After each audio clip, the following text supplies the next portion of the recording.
मेरी एक एक गल हुण गौर नाल सुननी है क्योंकि मैदान लगन का टाइम आ गया 8 फरवरी। मुखालफा की हर साजिश हर हरबा नाकाम हो चुका है। मैं तुहानू सोहने अल्लाह नबी दे सदके अली ते हुसैन दे सदके अल्लाह ने करम कर दिता है। तुहानू मैं एडवांस मुबारकबाद देना। कैदी नंबर 804 हल्के वाले तुहानू सलाम है, तुहाडी जुरत नू सलाम है। तुसी अपने पुत्र दे भरा दी और कैदी नंबर 804 के सिपाहियों की कंड खाली नहीं होने दी। शौकत बजरा इलेक्शन नहीं लड़ेगा, शौकत बजरा कैंपेन नहीं करेगा। शौकत बजरा ते कर्फ्यू लगा है, तोड़ते ने तो सारे कर्फ्यू। जिदा कोई नहीं हुंदा उहदा रब हुंदा है, ते रब जिहड़ा हुंदा है ना वो बड़ा डड है। इंशाअल्लाह फतह होगी। मेरिया 2-3 गल्लां गौर नाल सुननियां ने। यह गल्लां पोलिंग एजेंट्स वास्ते ने। सुबह 8 बजे पोलिंग एजेंट्स अपने अपने पोलिंग स्टेशनों पर पहुंच जाएंगे और उन्होंने नाल उन्होंने दोस्त होंगे। और जी सब तो हम गल करनी है, क्योंकि अल्लाह पाक ने जित दे दी है। ये तो लड़नगे भी भिड़नगे भी, लड़ना नहीं, लड़ना नहीं। ये पोलिंग रकाण की कोशिश भी करेंगे, हर हरबा इस्तेमाल करांगे। असी 5 बजे तक कख नहीं करना, असी सिर्फ अपना रिजल्ट लेना है। पोलिंग स्टेशन उत्थे जाकर पुर अमन बाहर बहना है।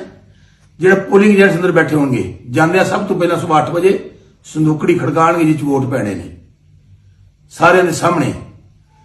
उत्थे जिहड़ी कापी मिलनी है वोट पाने वाली, वो तुसी एक ही साइन करनी, जिंदर एक खत्म ना हो जाए दूजी साइन नहीं करनी। ते जिहड़े वोटर आणगे वो उन्होंने जिहड़ी पर्ची मिलनी वोट पाने वास्ते, जिन्नी देर तक प्रिजाइडिंग अफसर दे उहदे पीछे दस्तखत और मोहर ना होण उन्नी देर तक वोट नहीं पाना, वरना वोट जाया हो जाएगा। ये हर हरबा इस्तेमाल करनगे, गल ज़हन च रखनी है। अगली गल, दोपहर नूं रोटी रोटी जिहड़ी है ना ये बड़ी महंगी पैंदी है।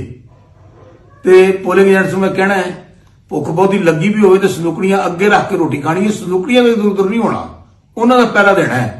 वैसे तो मैं कहूंगा सुबह नाश्ता तगड़ा करके जाओ तो रोटी रात में खावांगे इंशाअल्लाह कट्ठे। ते वो दोपहर का वक्त जिहड़ा हुंदा है उदों बड़ी वारदात पैंदी है। वारदात तो बचना है। शाम नूं जदों पोलिंग खत्म होना है तुसी फार्म 45, एक गल मेरी याद रखना, सारा इलैक्शन फार्म 45 ते जे। फार्म 45 लैना है, ਉਹਦੇ ਉੱਤੇ रिटर्निंग अफसर ਦੇ दस्तखत ਲੈਣੇ ਨੇ। उन्नी देर तक तो दस्तखत नहीं करने। पोलिंग एजेंट्स में बार बार कह रहे हैं जिन्नी देर तक रिटर्निंग अफसर उत्ते दस्तखत ना करे, पहला करने ने तुहानूं कोई फार्म में दस्तखत कर दे, बिल्कुल नहीं करने। जदों उत्ते रिजल्ट लिखिया जाए उस दे उत्ते दस्तखत करके लै लेना है। तो फार्म 45 की हिफाजत इंज करनी है। गल मेरी हुण सुननी बड़े गौर नाल, ताकि तुसीं वो फार्म 45 लैके साडे तक पहुंच सको। यह आखिरी गल बड़ी सुननी अहम मेरी। जिन्ने दोस्त रिजल्ट लैणगे अपना रिजल्ट लैके, चुके फोटाबाज ही NA163 241 और 242 फोटाबाज हुणाबाद का भी उत्थे ही रिजल्ट जमा होना और उत्थे ही अनाउंस होना है।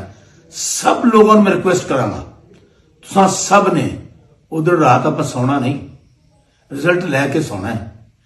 सब दोस्त फोटाबाज आएंगे और पुर अमन रहेंगे। पोलिंग एजेंट्स अंदर रहेंगे, जेडे अंदर बैठ के रिजल्ट कंपाइल कर रहे होंगे। 80 बाहर बैठे होंगे और इंशाअल्लाह वो तुहाडी फतह दा दिन होएगा। इंशाअल्लाह फतह होएगी। इमरान खान जिंदाबाद, पाकिस्तान पाइंदाबाद।